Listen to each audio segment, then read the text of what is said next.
Mike Israetel just got exposed and things are getting ugly. He's been saying he's an exercise scientist, but it turns out his research thesis was fake after YouTuber Solomon Nelson just exposed it for sloppy writing, complete nonsense, and the dumbest research ever seen. But here's where things get ugly, because as soon as Mike was confronted about it, he came up with the worst excuse ever and said he accidentally sent in the wrong thesis. I guess technically I submitted the wrong draft to the graduate school. Except it's one of the worst cover-ups of all time, because it still doesn't explain how some people were negative years old, or how others weighed less than a chihuahua. Not to mention the fact that there's not a chance in hell any university would ever let him publish something like that. But while Mike's been trying to do damage control, he just made a fatal mistake that exposed him. Cause after claiming he sent the wrong version, he took days to send the right one, which makes no sense if it was already done. Why did it take so many days to send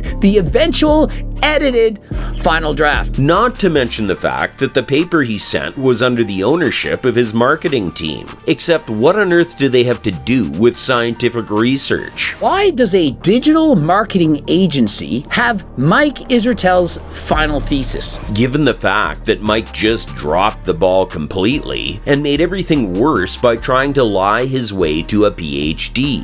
And based on the dates, the inconsistencies, the time paradox, none of this makes any sense. Because the tragic part is that Dr. Mike's reputation and credibility has been on a steady decline for the past couple of months. From trying to get an IFBB Pro card and failing miserably, to getting what's considered one of the worst bodybuilding tans of all time. Nothing's been going good for Mike. And now even his diehard fans think everything about him was built on a lie. Because he's been using his authority as a scientist to dish out fitness advice for the last couple of years. But if he's faked his own thesis, there's no saying what else he's been lying about all this time. The craziest part is that Mike literally just announced that the paper he got exposed for was in fact the original paper, and that he'd be correcting the mistakes and updating it shortly. But for a lot of people, this is too little too late, because he's had a whole week to come clean,